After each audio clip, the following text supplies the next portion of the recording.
Last week, I spent 2 weeks in China. I visited Beijing, Chengdu, Amishan, Chongqing, Shanghai, and Hangzhou.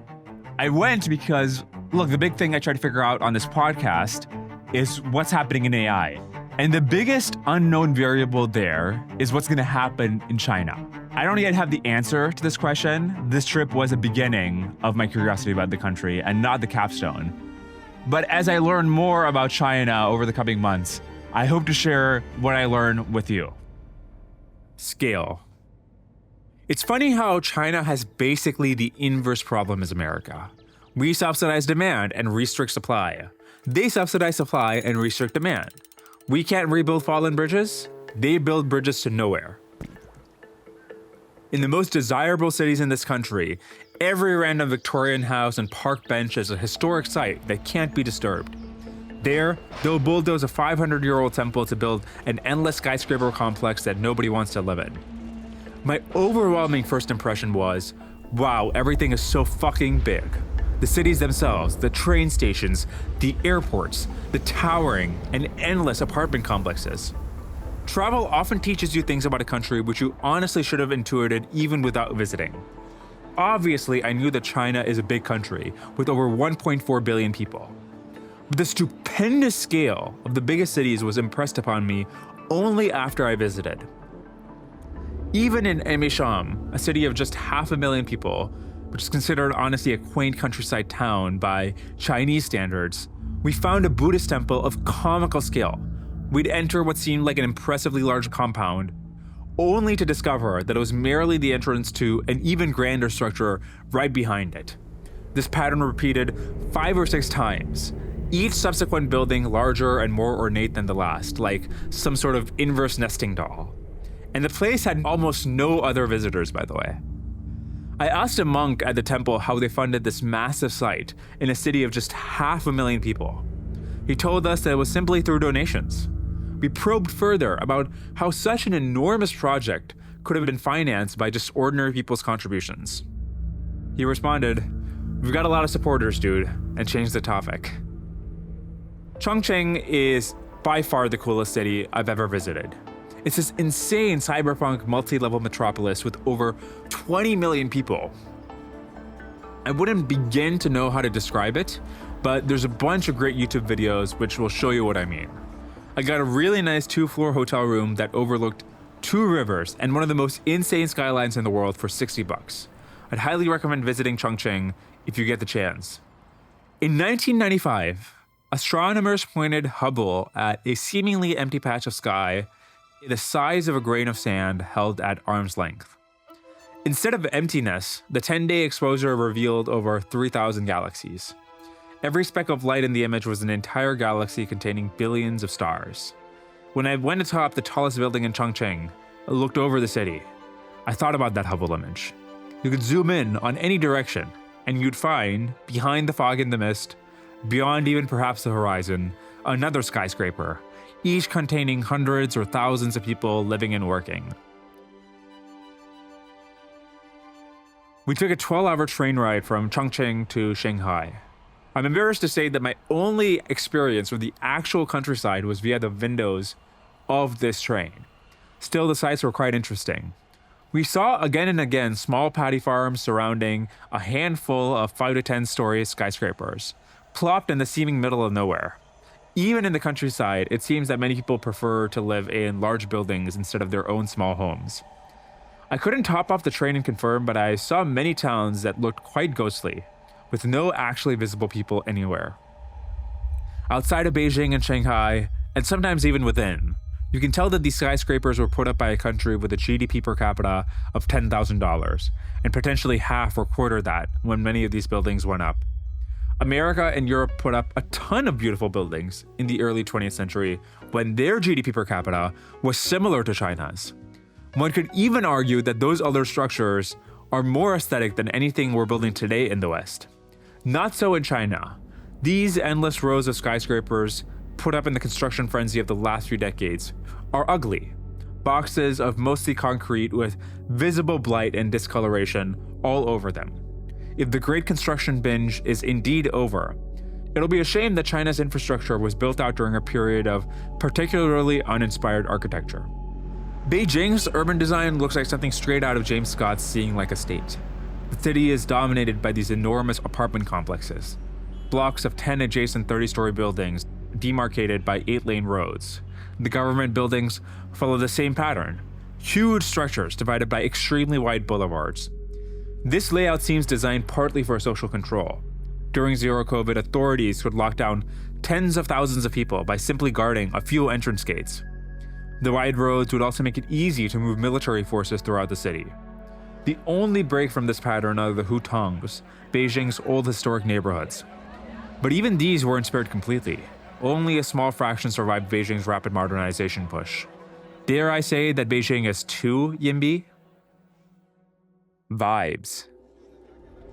I got quite mixed messages about the state of public opinion in China, and this is to be expected in a society where you can't establish common knowledge.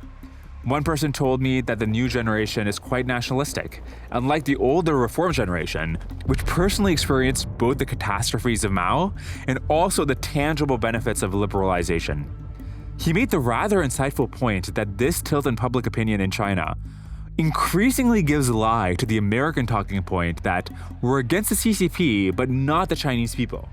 In fact, he went on to say that the current regime is way more liberal than what would result from an actual election in China. Another person told me that these Chinese nationalists were only a vocal minority, similar to the wokes in America circa 2020. While they make up only 10% of the population, they aggressively shout down others on Weibo, which is China's equivalent of Twitter. Most people find them annoying, but feel uncomfortable confronting them directly. And this matches what a student who just graduated from a top university there told me, that the vast majority of his classmates are simply apolitical. And in our own interactions with locals, we saw little evidence of widespread nationalism or something. And in fact, when my Chinese-speaking tripmate would mention that he is from the UK to our taxi drivers, they would often respond quite enthusiastically. They'd say, "We love the UK." There were very few foreigners. In Beijing, I might have seen half a dozen cumulatively across entire seas of people. In Chengdu and Chongqing, I barely remember seeing any. And this is a real shame, of course, because Chongqing is, again, a truly incredible destination to go visit. So rare, apparently, are tourists that we repeatedly got asked for selfies in Chengdu and Chongqing. Outside of Shanghai, almost nobody spoke English. And if I went again, I would definitely try to crash course some basic Chinese beforehand. This language barrier did lead to some interesting encounters. At a park in Chengdu, we met an old man who was reading a textbook which said medical English at the top of it, and he asked us to join him for some tea. I think he was just trying to practice his English. He said he loved foreigners, and that his favorite period in life was the 80s and 90s when, of course, the reforms kicked off, and he told me that he loved Deng.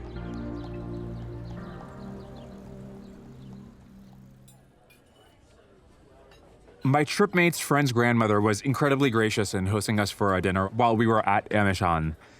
We saw a beautiful Uyghur rug hanging on their walls.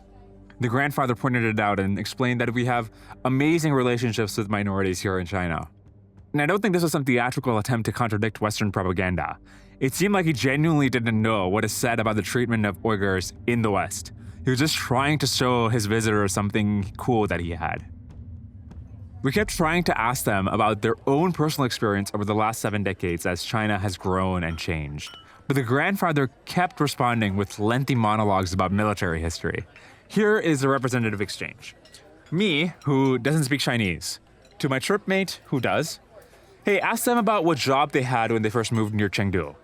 The grandfather speaks in Chinese for 10 minutes, and I start getting a bit impatient, and I started whispering to my tripmate, hey, what is he saying? My tripmate, he's saying that the mountains near Chengdu make it a perfect base of retreat in case of an invasion, which Mao was worried about during the Sino-Soviet split. Me, wait, what? Why didn't you ask him about the first job he had? My tripmate, dude, I did. Grandpas are the same everywhere. People say that Xi is establishing a cult of personality. This may be true within the CCP cadres, but I saw no evidence of it in public. I don't think I saw a single picture of Xi anywhere, not on billboards, screens, or walls. People don't really bring up Xi in conversations. I saw some pictures of Mao, but mostly in museums, and in one case at a tea farm that he apparently used to frequent. The hammer and sickle was also a rare sight, mostly displayed on government buildings. There are indeed cameras everywhere, and I'm gonna ask a question. This is gonna sound super naive, but I genuinely don't understand why. There's no crime, and I know you'll say it's to prevent protest, which might make sense for major streets, but even random alleyway corners will have a couple of cameras. Are they really trying to prevent somebody from fomenting an insurrection between two garbage cans? Beijing in particular had police officers at attention at what seemed like every single street corner. People were quite willing to chat openly in public spaces about the problems in the country and with the regime, and this included people who seemed to have a lot to lose. Almost everyone I talked to would acknowledge that the economy was bad, and many were willing to implicate the government's decisions. Some even casually brought up Tiananmen or the Cultural Revolution. One person was even willing to discuss the odds of a regime change at a public restaurant, though he may have been an especially careless fellow. Look, to be clear, it's an authoritarian system, and I certainly wouldn't feel comfortable doing what I'm doing there, but it definitely isn't North Korea. Youngsters. In a shopping mall in Chongqing, a couple of high schoolers came up to us in order to get some selfies, and this felt like a perfect opportunity to learn about young adult life in China. So I whipped out the Translate app in my WeChat, and we proceeded rather clumsily to make small talk.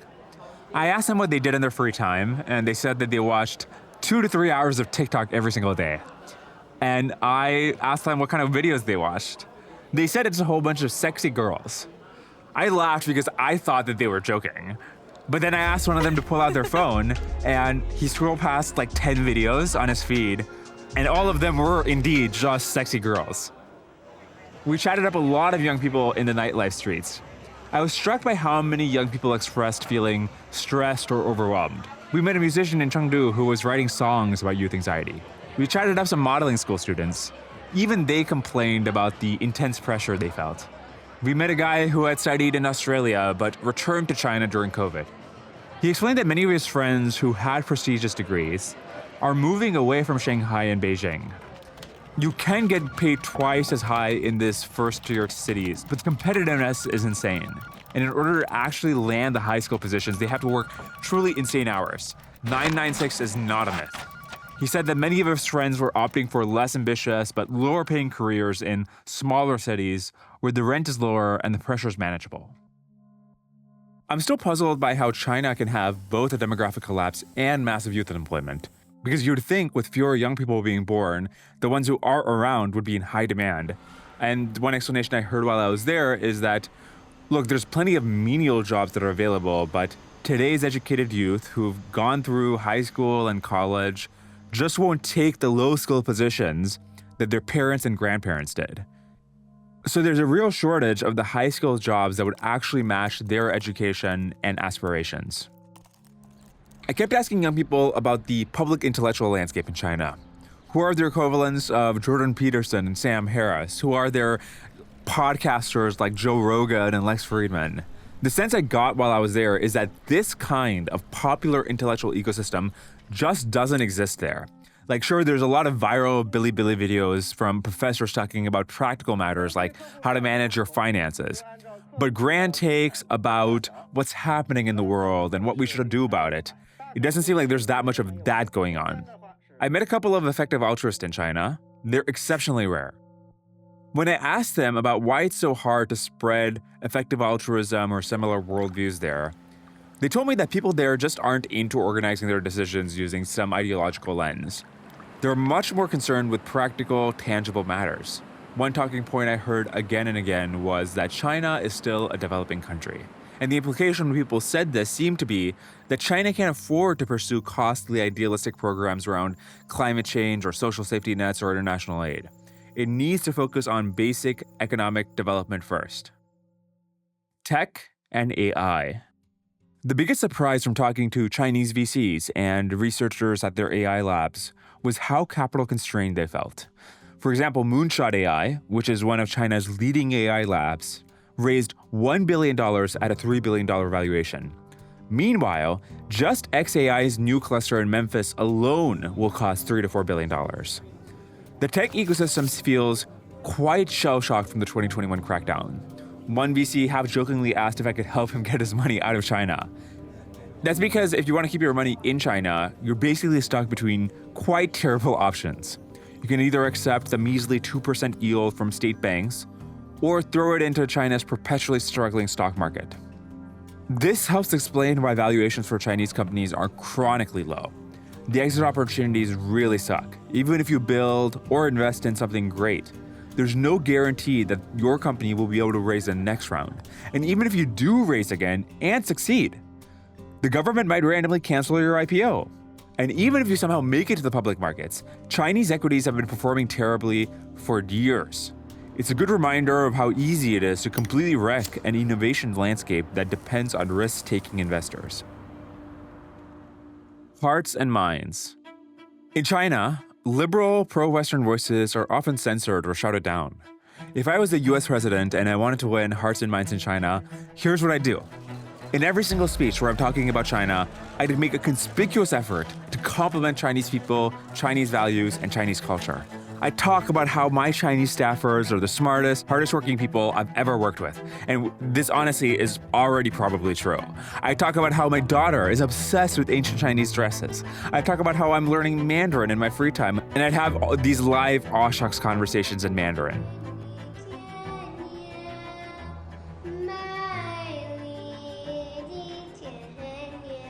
These clips would go viral on Bilibili and TikTok, and they'd probably stay up because it's just a weird thing to censor. The CCP might even think that these displays of affection aggrandize them.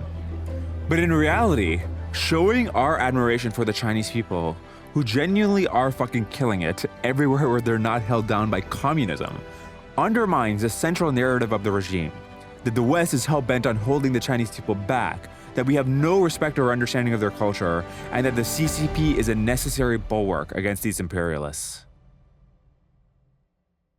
On travel. Noah Smith has a good blog post about what travel is good for and what it isn't good for.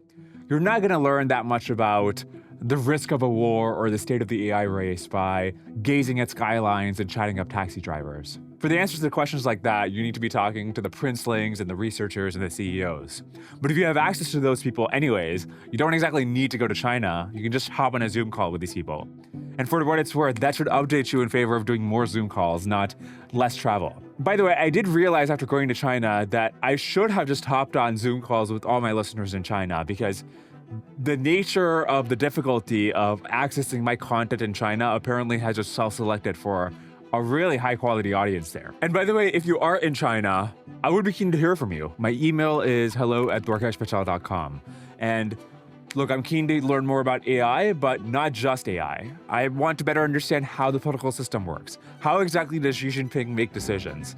And especially what we can learn from that about how decisions will be made at the brink of AGI, about tech investments and nationalizations and arms races and so on. And I'd also be keen to hear if you have suggestions for China guests for people to interview on my podcast. So what is the point of travel? I think for me, the answer is that you start asking questions about the places you visit that you wouldn't even think to ask about the place you live. And another thing I noticed was more personal.